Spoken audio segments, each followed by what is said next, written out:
Hello दोस्तों, स्वागत है आपका अपने चैनल एग्जामिज़न पे। तो एक बार फिर से मैं हाजिर हूँ 3 अगस्त 2020 के इंपॉर्टेंट इवेंट्स के साथ। ये वीडियोस हमारी पेंडिंग रह गई थी और मैंने आपसे कहा था कि डे वाइज मैं सारी वीडियोस कवर कर दूंगा। तो 1 या 2 दिन में हमारी सारी वीडियोस अगस्त मंथ की करंट अफेयर्स की कवर हो जाएंगी। आज का पहला क्वेश्चन देखते हैं। वर्ल्ड ब्रेस्ट फीडिंग वीक ये किस डेट को स्टार्ट हुआ है? तो वर्ल्ड ब्रेस्ट फीडिंग वीक यानी विश्व दुग्धपान सप्ताह ये इस बार 1 अगस्त से स्टार्ट हुआ है और 7 अगस्त तक वर्ल्ड ब्रेस्ट फीडिंग वीक जो है रन किया जाएगा। यूनिसेफ द्वारा ऑल ओवर वर्ल्ड में वर्ल्ड ब्रेस्ट फीडिंग वीक को ऑब्जर्व किया जाता है। इस बार का थीम क्या है? थीम है support breast feeding for an healthier planet. ये है थीम। पर्पस क्या है? देखिए, माँ का दूध बच्चे के लिए कितना इंपॉर्टेंस होता है इसके विषय में लोगों को अवेयर किया जाएगा। जो माँ का दूध होता है उसको लिक्विड गोल्ड कहते हैं बच्चे के लिए। तो आप यह देखिएगा, वर्ल्ड ब्रेस्ट फीडिंग वीक 1 से 7 अगस्त के बीच में ऑब्जर्व किया गया। नेक्स्ट क्वेश्चन है, इंडिया की फर्स्ट एवर व्यापार माला एक्सप्रेस ट्रेन को किस रेलवे जोन द्वारा स्टार्ट किया गया है? तो इंडिया की फर्स्ट एवर व्यापार माला एक्सप्रेस ट्रेन को नॉर्दर्न रेलवे जोन द्वारा स्टार्ट कर दिया गया है। रिसेंटली दिल्ली जंक्शन से फर्स्ट एवर इंडिया की पहली व्यापार माला एक्सप्रेस ट्रेन को हरी झंडी दिखा दी गई है। लेकिन आप ये जरूर याद रखिएगा, ये जो व्यापार माला एक्सप्रेस होगी ये पंजाब से त्रिपुरा के बीच में रन करेगी। टोटल 2673 किलोमीटर की डिस्टेंस है। इस व्यापार माला एक्सप्रेस में 45 वैगन यानी 45 डिब्बे हैं, जिसमें से 34 मात्र वीट के हैं। तो आप मैप में थोड़ा देख लीजिए। नई दिल्ली के बाद ये पंजाब से त्रिपुरा के बीच में कंटिन्यूअस रन करेगी। 2673 किलोमीटर की व्यापार माला एक्सप्रेस होगी, जिसको नॉर्दर्न रेलवे जोन द्वारा स्टार्ट किया गया है। नेक्स्ट क्वेश्चन है, अगस्त 2020 यानी 2 अगस्त 2020 तक इंडिया के कितने राज्यों में one nation one ration card scheme को लॉन्च कर दिया गया था? तो 2 अगस्त 2020 तक इंडिया के 24 यानी 24 राज्यों में one nation one ration card scheme को लॉन्च कर दिया गया था। रिसेंटली 4 और राज्य one nation one ration card scheme में शामिल हो गए हैं। कौन से राज्य हैं वो? मणिपुर, नागालैंड, जम्मू और कश्मीर और उत्तराखंड। ये 4 राज्य और यूटी मिला के इस तरह से टोटल 24 स्टेट्स में अब तक इंडिया के one nation one ration card scheme को लॉन्च कर दिया गया है। ये कौन सी मिनिस्ट्री की स्कीम है? तो कंज्यूमर अफेयर्स मिनिस्ट्री की स्कीम है। मिनिस्टर कौन है? Ramvilas Paswan. One nation one ration card scheme को 31 मार्च 2021 यानी 2021 तक पूरे भारत में लागू करना है और जितने फूड सिक्योरिटी एक्ट के तहत लोग कवर होते हैं यानी 81 करोड़ लोग, उन सभी लोगों को one nation one ration card scheme में 31 मार्च 2021 तक कवर करना है।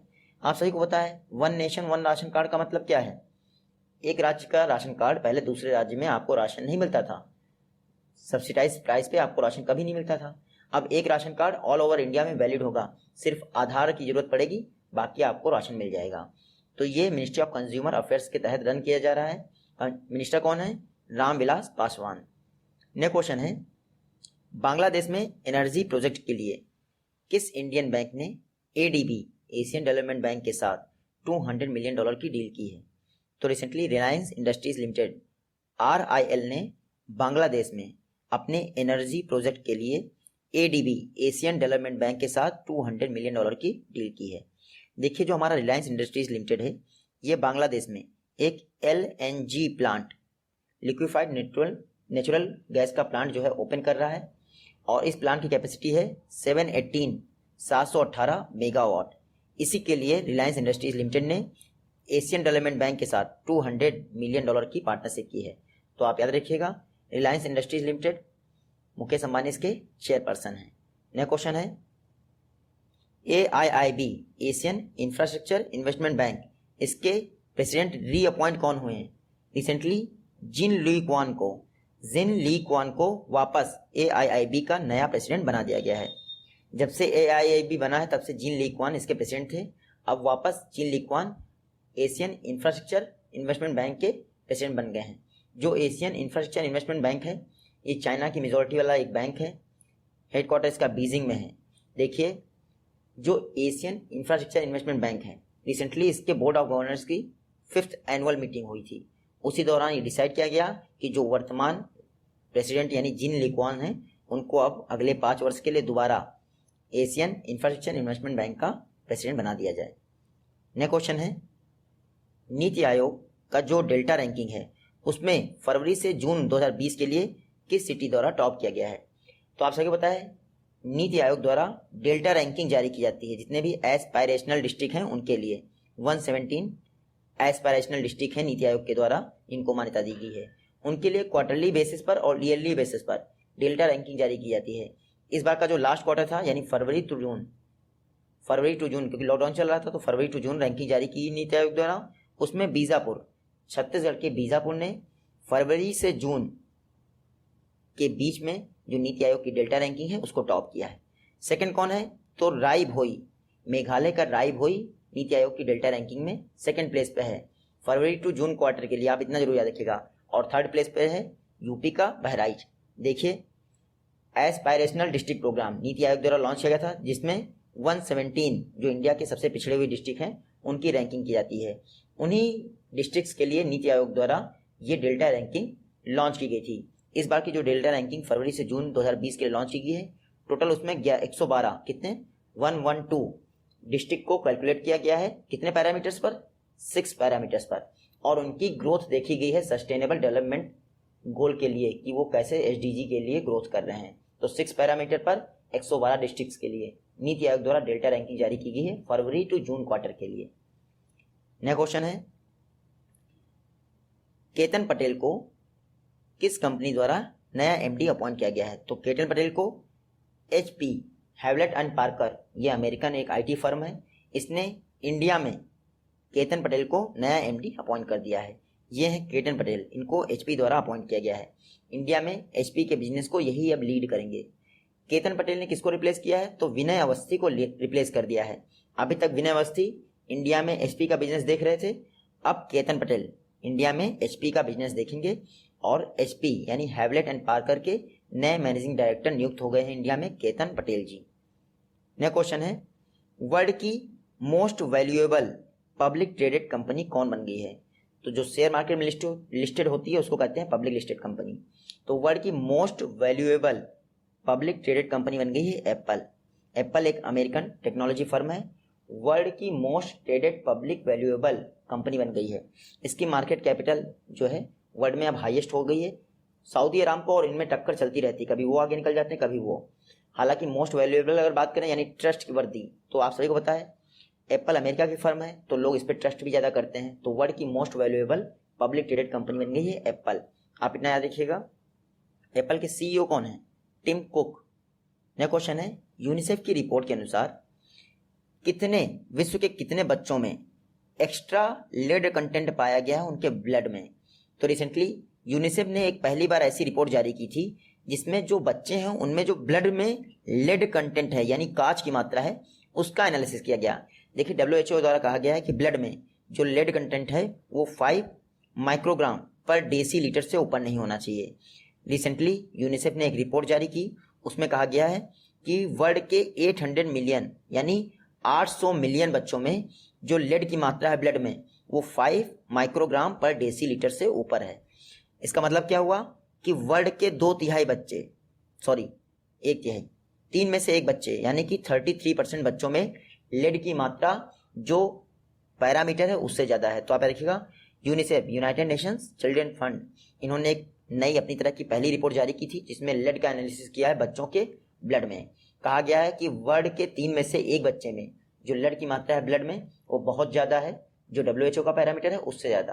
तो ये बच्चों की अगर संख्या में कैलकुलेट करें तो 800 मिलियन बच्चे होते हैं, यानी लगभग 80 करोड़ वर्ल्ड के बच्चों में जो है लेड की मात्रा पाई गई है पैरामीटर से ज़्यादा। और ये भी इन्होंने कहा है कि ये जो 800 मिलियन बच्चे हैं इनमें से 50% सिर्फ साउथ एशिया से हैं, जिसमें भारत भी शामिल होगा डेफिनेटली। नेक्स्ट क्वेश्चन है, कोना कोना उम्मीद कैंपेन को किस इंडियन बैंक द्वारा लॉन्च किया गया है? तो कोना कोना उम्मीद कैंपेन को रिसेंटली कोटक महिंद्रा बैंक द्वारा लॉन्च कर दिया गया है। देखिए पर्पस क्या है, इसमें क्या होगा 2 महीने के लिए कोटक महिंद्रा द्वारा ये कोना कोना उम्मीद कैंपेन लॉन्च किया जाएगा। जितने भी कोटक महिंद्रा बैंक की स्कीम चल रही है जो कस्टमर के लिए बेनिफिशियल हैं उन सभी को कोटक महिंद्रा के प्रत्येक कस्टमर तक पहुंचाया जाएगा इस कोना कोना उम्मीद कैंपेन के तहत। लोगों के पास फाइनेंशियल क्राइसिस है, अगर थोड़ा सा भी लोन मिल जाता है अच्छी ब्याज दरों पर तो शायद वो लोग कुछ कर पाएं, इसीलिए कोना कोना उम्मीद कैंपेन कोटक महिंद्रा बैंक ने लॉन्च कर दिया है। कोटक महिंद्रा बैंक कब स्थापित हुई थी? 2003 में। एमडी एंड सीईओ कौन है इसके? उदय कोटक। चेयरपर्सन कौन है? प्रकाश आप्टे। नेक्स्ट क्वेश्चन है, खादी अगरबत्ती आत्मनिर्भर मिशन किसके द्वारा लॉन्च किया गया है? तो रिसेंटली हमारे एमएसएमई मिनिस्टर नितिन गडकरी द्वारा खादी अगरबत्ती आत्मनिर्भर मिशन लॉन्च कर दिया गया है। आप सभी को पता है जो अगरबत्ती के लिए बैम्बू स्टिक होती है हम लोग वो चाइना से इंपोर्ट करते हैं। तो अगरबत्ती के सेक्टर में इंडिया को सेल्फ रिलायंट बनाने के लिए, आत्मनिर्भर बनाने के लिए ये खादी अगरबत्ती आत्मनिर्भर मिशन लॉन्च किया गया है नितिन गडकरी जी द्वारा। अगर आप खादी अगरबत्ती आत्मनिर्भर मिशन को देखेंगे तो जो हमारे माइग्रेंट वर्कर्स हैं, डिफरेंट स्टेट से लौट के आ रहे हैं अपने अपने राज्यों में, वो उनको जॉब देने में भी हेल्प करेगा। इसीलिए खादी अगरबत्ती आत्मनिर्भर मिशन को लॉन्च कर दिया गया है। किसके द्वारा? नितिन गडकरी द्वारा। जो खादी अगरबत्ती आत्मनिर्भर मिशन है इसमें अगरबत्ती बनाने के लिए जो मशीनें हैं उनको किसके द्वारा डिस्ट्रीब्यूट किया जाएगा? तो KVIC khadi and village industries commission द्वारा डिस्ट्रीब्यूट किया जाएगा लोगों को। नेक्स्ट क्वेश्चन है, वर्ल्ड संस्कृत डे यानी विश्व संस्कृत दिवस किस दिन को मनाया जाता है? तो प्रत्येक वर्ष 3 अगस्त को यानी 3 अगस्त को वर्ल्ड संस्कृत डे मनाया जाता है। देखिए इस बार वर्ल्ड संस्कृत डे को ऑल इंडिया रेडियो द्वारा एक पहली बार ऐसा प्रोग्राम रन किया गया जो टोटली संस्कृत में था। हम लोग पहले ही पढ़ चुके हैं कि ऑल इंडिया रेडियो ने सिर्फ संस्कृत में एक प्रोग्राम स्टार्ट किया है जो सैटरडे और संडे को रन किया जाएगा।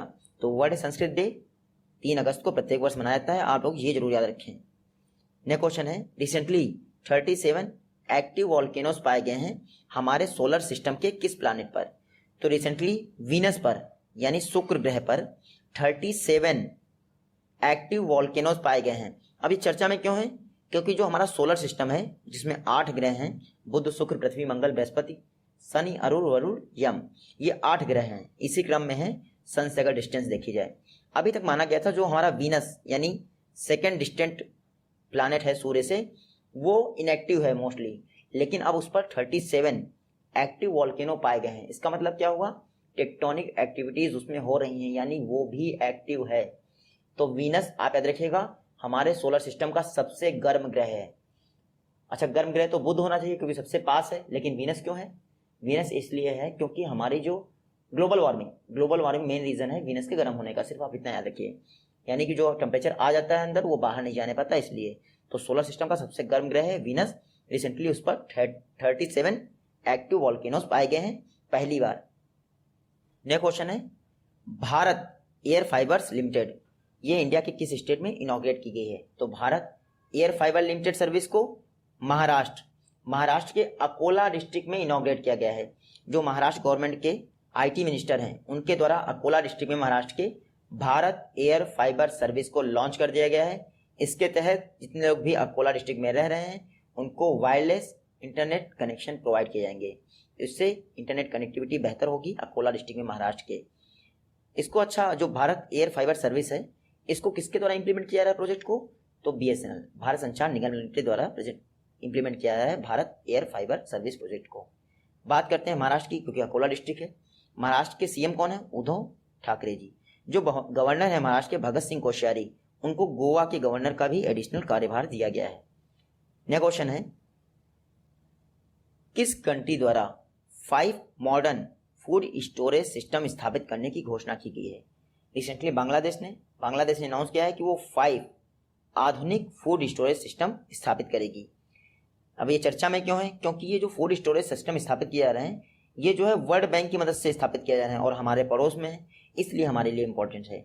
तो बांग्लादेश ने घोषित किया है कि 5 आधुनिक खाद्य भंडारण सिस्टम स्थापित करेगी। पहले से ही बांग्लादेश में 2 थे, अब इन 5 को मिला के 7 स्थापित हो जाएंगे। तो वर्ल्ड बैंक इसके लिए बांग्लादेश को 202 यानी $202 मिलियन का लोन भी दे रहा है। बात करते हैं बांग्लादेश की, ये है मैप में। कैपिटल है इसकी ढाका, करेंसी है इसकी टका। PM कौन है? शेख हसीना। और बांग्लादेश के राष्ट्रपति कौन है? अब्दुल हामिद। बांग्लादेश जो है 15 अगस्त को नेशनल शोक दिवस, राष्ट्रीय शोक दिवस मनाएगा। क्यों? क्योंकि जो शेख मुजीबुर रहमान थे बांग्लादेश के संस्थापक और पहले राष्ट्रपति, उनकी हत्या 15 अगस्त को ही कर दी थी पाकिस्तान द्वारा। नेक्स्ट क्वेश्चन है, आदि पेरुक्कू फेस्टिवल इंडिया के किस स्टेट में सेलिब्रेट किया जाता है? तो आदि पेरुक्कू फेस्टिवल को तमिलनाडु में सेलिब्रेट किया जाता है। तमिलनाडु में प्रत्येक वर्ष आदि पेरुक्कू फेस्टिवल सेलिब्रेट किया जाता है। पर्पस क्या है? जो वाटर की लाइफ सेविंग प्रॉपर्टीज होते हैं उनके विषय में लोगों को अवेयर करने के लिए कि आप वाटर को कम से कम प्योर रखिए, शुद्ध रखिए जल को, क्योंकि वो जीवनदायी होता है। तो इसीलिए उस दिन जो हमारा आदि पेरुक्कू फेस्टिवल होता है, तमिलनाडु में कावेरी नदी की पूजा भी की जाती है। तो आप याद रखिएगा, कावेरी नदी की पूजा की जाती है आदि पेरुक्कू फेस्टिवल वाले दिन, जो कि तमिलनाडु में प्रत्येक वर्ष सेलिब्रेट किया जाता है। बात करते हैं तमिलनाडु की, तो यह है मैप में तमिलनाडु। सीएम कौन है? ई के पलनीस्वामी। गवर्नर कौन है?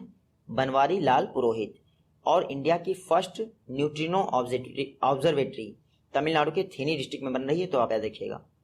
नेक्स्ट क्वेश्चन है, इंग्लैंड के footballer of the year award 2020 से किसको सम्मानित किया गया है? तो 2020 के footballer of the year award से सम्मानित किया गया है इस बार जॉर्डन हेंडरसन को। ये हैं जॉर्डन हेंडरसन।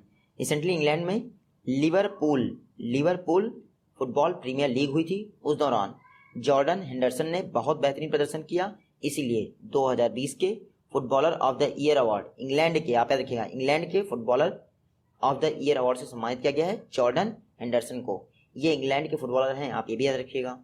लास्ट क्वेश्चन है, न्यूक्लियर एनर्जी प्रोड्यूस करने वाली फर्स्ट अरब कंट्री कौन बन गई है? तो आपको बताना है अरब वर्ल्ड यानी जितनी भी अरब कंट्रीज हैं उनमें न्यूक्लियर एनर्जी को प्रोड्यूस करने वाली पहली कौन अरब कंट्री बन गई है? यूएई, यूनाइटेड अरब अमीरात, अरब नेशंस की पहली कंट्री बन गई है जिसने रिसेंटली न्यूक्लियर एनर्जी को प्रोड्यूस करना स्टार्ट कर दिया है। लगभग 20 से 25 दिन पहले मैंने आपको पढ़ाया था कि वर्ल्ड का सबसे बड़ा न्यूक्लियर पावर प्लांट यूएई में स्थापित किया जा रहा है। कहाँ पे? यूनाइटेड अरब अमीरात में स्थापित किया जा रहा है, जो अबू धाबी इसकी कैपिटल है, उससे कुछ दूरी पर बराकाह न्यूक्लियर पावर प्लांट स्थापित किया जा रहा है साउथ कोरिया की मदद से। ये बराकाह न्यूक्लियर पावर प्लांट वर्ल्ड का सबसे बड़ा न्यूक्लियर पावर प्लांट है। इसकी कैपेसिटी है 5.66 गीगावाट। तो ये वर्ल्ड का सबसे बड़ा न्यूक्लियर पावर प्लांट है। इसके द्वारा यूनाइटेड अरब अमीरात की जो एनर्जी डिमांड है उसका 25% इसी के द्वारा उसकी पूर्ति की जाएगी। तो रिसेंटली एनर्जी प्रोड्यूस होना स्टार्ट हो गई है इसमें। और याद रखिएगा, अभी तक किसी भी अरब कंट्रीज में न्यूक्लियर एनर्जी द्वारा इलेक्ट्रिसिटी सप्लाई नहीं की जाती है, यानी न्यूक्लियर एनर्जी प्रोड्यूस ही नहीं होती है। यूएई फर्स्ट अरब कंट्री बन गई है जिसने न्यूक्लियर एनर्जी को प्रोड्यूस करना स्टार्ट कर दिया है। मैप में देखते हैं, ये है यूएई, यहीं पर बराकाह जो है न्यूक्लियर पावर प्लांट स्थापित है। कैपिटल क्या है इसकी? Abu Dhabi. आप इनके प्रेसिडेंट का नाम जरूर याद रखिए, शेख खलीफा बिन जायद अल नहयान। जल्दी मिलते हैं आपसे अपनी नेक्स्ट वीडियो में, तब तक के लिए take care, good bye and जय हिंद।